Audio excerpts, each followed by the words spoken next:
एकोऽपि कृष्णस्य कृतः प्रणामो दशाश्वमेधि ववृधेन तुल्य दशाश्वमेधि पुनरेति जन्म कृष्ण प्रणामी न पुनर्भवाय। जय जगन्नाथ। सुस्वागत प्रिय बंधुगण। धारावाहिक क्रमे आज हूँ पवित्र कार्तिक मासर त्रयोविंश दिवस। यही त्रयोविंश दिवस रे धारावाहिक क्रमे आपण मानकु मु पवित्र कार्तिक महात्म्यर त्रयोविंश अध्याय को पाठ कर श्रवण करने मनोनिवेश करी श्रद्धार सहित आपण माने श्रवण कले श्रम सार्थक हेब। जय जगन्नाथ। त्रयोविंश अध्याय। कहन्ति सर्वलोकेश्वर हे प्रिय शुण धर्म सार सुजन संगे मेल होई थिले उत्तम गति पाई। से कथा कहिबा प्रस्तावे अवंती नगर मध्य पूर्वे ब्राह्मण नाम धनेश्वर बालुत कालु दुराचार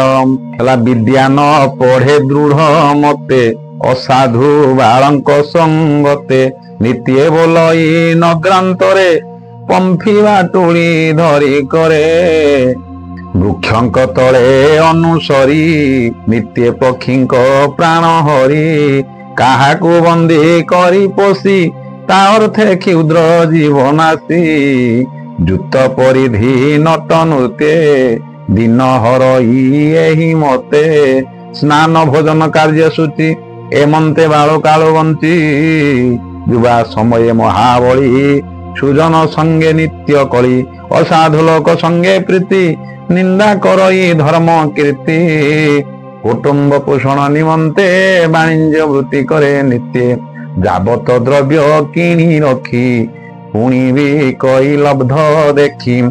जाबत रस गुड़ लुण काष्ठ अंगार आदि तृण दारु गंधक रखी लुहा बलद पृष्ठे भोड़ा बुहा चर्म पादुका आदि किणी आमिष मुंडे बोही आनी गोमेष छागल सहिते किणी चलई नित्य नित्य गुपते हरे परवित धन लोभरे खेले जुत निरते पर द्रव्य रसी दुर्जन रथी मिथ्या भासी अति कृपण मति धरे देले दिई बेश्या घरे एमंते केते काल अंते ब्राह्मण वाणिज्य निमंते द्रव्य बलद पृष्ठे गला अन्य देश को चढ़ी गला नगर महासत नाम बेनी योजन से ही ग्राम से देश समुद्र उत्तरे नर्मदा नामे नदी तीरे निर्मल स्वाद शीत पानी स्नाने सकल शुभ जानी से पुण्य नदी बेनी तीरे बहुत देशु दिजवरे पवित्र जल आनी आसी कार्तिक व्रत उपदेशी संकल्प करी सेही दिने रही अछंती साधु जने ताहाकु देखी धनेश्वर मनरे करई विचार मुही एहांक पाते रही द्रव्य बिकी जही तही हेमंत विचारी मनरे आश्रम कला नदी तीरे ग्राम गोगोष्ठे निज वास समर्थ गोपालंक पास विप्रंक मध्य गृह रची सौदा द्रव्य तही संची नित्य करई किणा बिका लब्ध पाइसे जे पुरुणा विप्रंक नित्याचार देखी आनंद हेउथाए सुखी से धर्म रतन प्रमाणी खेल कौतिक प्राय मणि विप्रंग पातः स्नान विधि प्रणाम अष्टकर्म सिद्धि संध्या तर्पण अबालोक रेचक पूरक कुंभक आसन पादासन जप नाना प्रकारे विष्णु रूप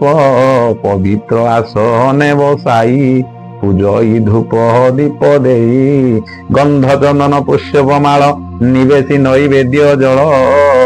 तुलसी वृक्ष मूले स्थापी विप्रे पूजन्ति विश्वरूपी। एही 16 उपचार देखी आनंद धनेश्वर निगम शास्त्र इतिहास न बुझी अर्थ उपदेश केवल से संस्कृत वाणी आनंद हेउ थाए शुणी। आपणे नित्य प्रातः काले स्नान करई शीत जले रंधन करी अर्ण भुंजी विप्रंक गरम मने हेजी व्यापर अर्थे बुली जाई कार्तिक कृत्य देखु थाई। दिन को दिन जेते रीति करंती पुण्य मासे व्रती हेमंत मासक संपूर्णे कार्तिक व्रत उद्यापने बहुत उत्सव व्यवहारे विष्णु पूजिले नदी तीरे कृष्ण चरित गीत गाई रजनी उजागर होई दीप बसाई गुआ घृते विविध वाद्य नृत्य गीते तुलसी वृक्ष आरोहण पूजिले लक्ष्मी नारायण। ता देखी विप्र धनेश्वर रात्रे होइला उजागर प्रभाते नित्य कर्म सारी अर्ण भुंजिला सुस्थ करी आरे कदिन जीव घरे हेमंत विचारी मनरे रात्रे शयन काले आसी विप्रकु काल सर्प दंशी सर्प विघाते धनेश्वर राइला तीर्थवासी नर करिला सर्पाघात मते शुणी विस्मय सर्वचिते विषनाशन बुद्धि करी केवे हे न पारिले हरि समस्ते कले हाहाकार प्राण छाड़िला धनेश्वर तार निकटे जेते थिले पिंड को अग्नि दाह कले आत्मा को धरी जमजुते निर्बंधे बांधिले तुरीते प्रेत स्वरूप पिंड देई जातना पथे बेनी जाई अनेक मार मारी बाटे जष्ठी पाषाण कंटा छाटे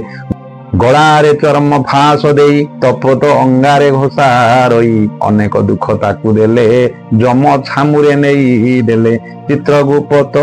ताकू देखी रकत वर्ण करी आखि विप्र को चाही बेनी जने बहुत धिकार वचने अनेक गाड़ी देई ताकू जम जे बोलई मंत्री को एकरी अछि कि पाप बुझी करिवा सिना कोप